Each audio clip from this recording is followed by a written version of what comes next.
Today we've had delivery of some I-beams. You can see them getting lined up here. There's some more outside still to bring in. So the I-beam structure is what we're going to be using to hold up our bus bars and also the water pipe system that runs the cold water around the data center. In one of the pods we have this freestanding structure which will also be supporting the rooftop heat exchangers. If you check out our video on hot aisle containment, we have a setup whereby we are mounting the heat exchangers on the roof of the containment pod, and that allows us to pre-cool the air before it exits the hot aisle, going into the room to the fan wall. And then also, depending on the outside air temperatures, we can switch to a mode where we're able to actually cool the air completely and turn off the chiller. So these I-beams are going to be assembled over in hall number 1, and which we'll go and take a look at now. This steel base plate is what's going to be bolted down to the floor here using expansion bolts. So you can see marked out on the floor, we have these blue squares. The red is the outline of the containment pod, and the blue squares are the locations of these base plates. So these will be centered up in these locations. The floor isn't level, so we'll be using a laser level to get everything to the correct height. The columns are already cut to the correct lengths. So we will be finding the highest point of the floor and using that as our datum point and measure everything out from there, and then apply spacers underneath of these to get them to the correct height. Once we have everything at the correct height and leveled, we can assemble the vertical columns on top of here and then put the cross beams in, which are going to support the bus bars which are running from the wall behind, and also the water pipes which will feeding the water and electrical supply to this hot aisle pod here.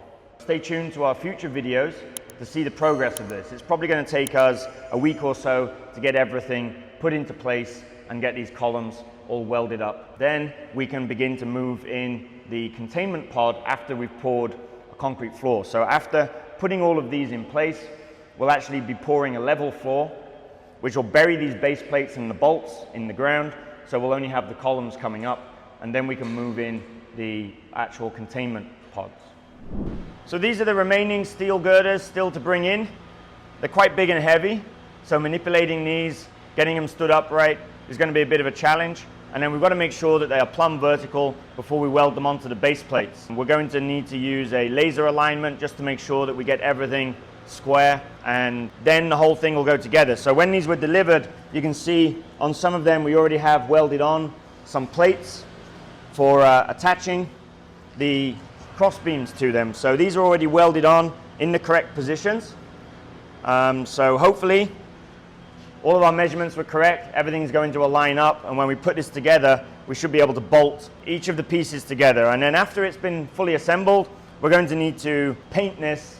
Obviously we don't want to have rusty beams like this on show in the data center, so it'll be treated first with a rust converter, and then we'll be putting a primer coat and then a final top coat of paint.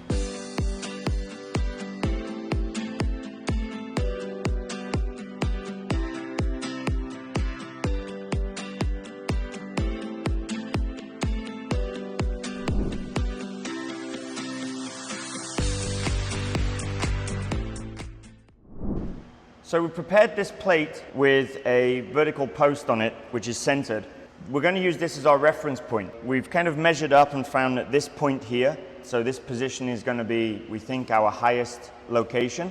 We have to then backsite to this and find out the height difference to each of the other locations, because this floor isn't level. We've got some pencil pens to be able to mark on the metal. We've got tape measure and a laser level. So these are the tools that we're going to be using in order to make sure that we can level all of the plates in their various locations.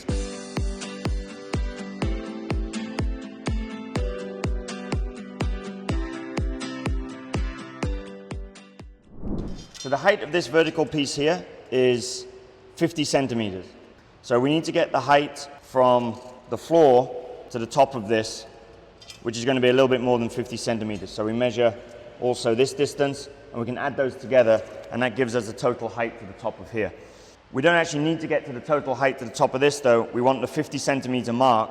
We can measure 50 centimeters up on the laser level, and then we know that it's going to be equal to 50 centimeters on this, which will be just below the top there.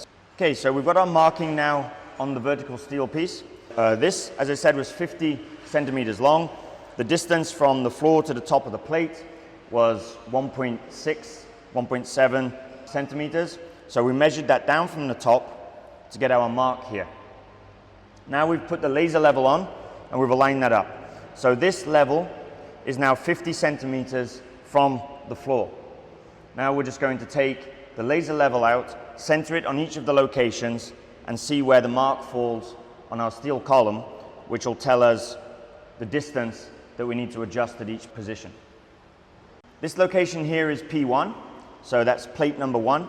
We've centered the tripod over the middle of where the plate will be. The laser has now marked on here, so actually we thought this was the highest point, but this is higher by around 10 mm. You can see the laser line here, which we've now marked on here as P1. So plate number 1 will need to be increased in height by this distance. So our reference line is this center black line here, and I'm using the red pen to make the reference lines for each one of the plates. We'll move this now over to another location and repeat the process for all 12 places. Then we'll end up with 12 marks on here, which will tell us the height difference from this point to all of the other locations.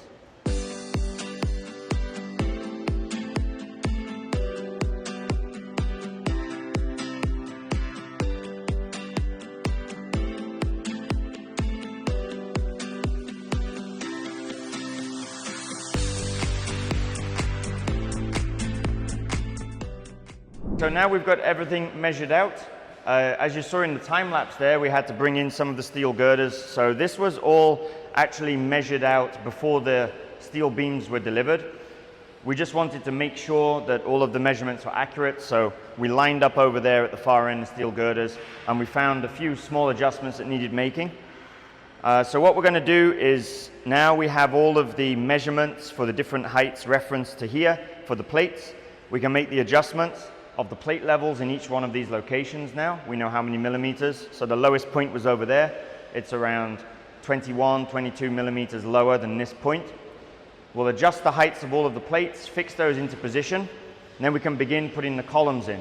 We'll probably start with putting in a central column and then measure things out from there to make sure everything aligns up. Because if you take a look at this beam here, so this beam already has welded in place the plate. So this is the center point.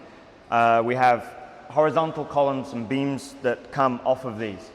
So we have to make sure everything lines up when we bolt this together. We also have to make sure that our tolerances are sufficient, because we have to fit 3 racks in between each one of these. So column to column, the distance from this column to here cannot be more or less than 180 centimeters in order for us to fit the 3 racks in. We don't want to put all these into place, weld it all, and then try fitting the racks later and they don't fit. So we have to double check that and make sure that we leave some allowance, and the allowance that we leave can be filled later using brushes to make sure that we have good sealing on our containment. In addition to the data center construction, in this building, which is adjacent to the data center, we're also expanding our production facility. You may have seen the video of the laser that was being delivered. We're also improving some other areas of here where we're going to have a press brake, and a machine shop area is going to be put inside of here. So in here we'll have a bandsaw, we'll have our mini laser engraving machine that we use for marking the MAC IDs and serial numbers on the backs of the SPX products. So pardon the noise, this is a construction site ongoing at the moment. So this area has just been prepared. The floor will be flattened off and leveled and then painted with a rubberized floor paint. As this is a production area, we want to make sure that it's not going to be slippy for the staff who are working in here. And this is adjacent to the room over here where the laser machine is still waiting to be unpacked. Once we have power, we'll be opening this up and connecting everything up to the flatbed laser bed that you saw in our previous videos.